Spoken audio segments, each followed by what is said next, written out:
All right, hello geometry class.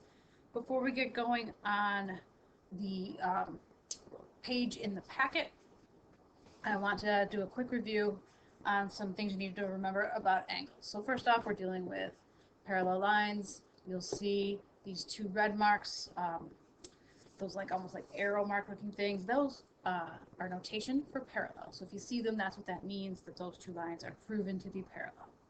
So moving on, one of the things that we need to focus on is exterior versus interior angles. So I have colored two angles, angle 1 in green and angle 3 in yellow.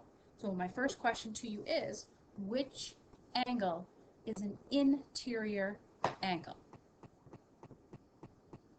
Okay, so hopefully you chose angle 3 in the video. So the interior is right in here between these two parallel lines. So 3, 4, 5, and 6 are all interior angles. And even if they change what numbers are there, the angles that are in these two locations on the top line and these two locations on the bottom line are considered interior, between the two lines.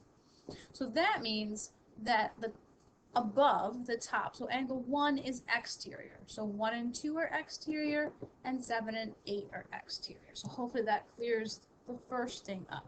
The second thing we need to talk about is same side versus alternate side. You guys are getting it almost perfectly, but there's still a tiny bit of confusion. So if we start again with our interior angle right here, angle 3. So if I want to find, we'll look for the alternate interior first. That means that it has to cross over, okay? So it can't be on the same side.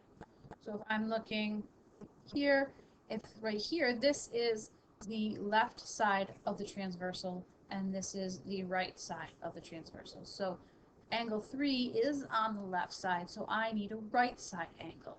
So hopefully, as you're noticing, that means that I have to cross over. So I was on the left side, I have to cross over to the right side, and I have to have one on the top and one on the bottom, which you guys are getting good at. So that means right here, angle 3 and angle 6, those are alternate interior, okay? And you'll notice that they're the same color because they're equal, okay? Alternate interior angles should look the same. So that means that same side interior won't look the same. So I can slide this down like this. Okay, 3 and 5 are same side interior. They are not equal. Same side interior add up to 180. So the only thing that really leaves, and let me just type this in, are the corresponding angles. Okay, so corresponding angles, we can actually start with angle 5. What a corresponding angle should look like is like I slid it. Okay, it's the same location in a different spot. So angle 5, if I slid this up to the top line, where would it end up? It would end up at angle 1. Okay, angle 1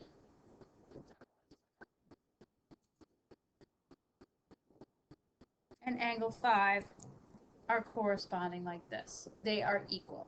Okay, so then moving on, if I look at angle 3 and I slid it down, it ends up on 7. So what that means is that 3 and 7 are corresponding.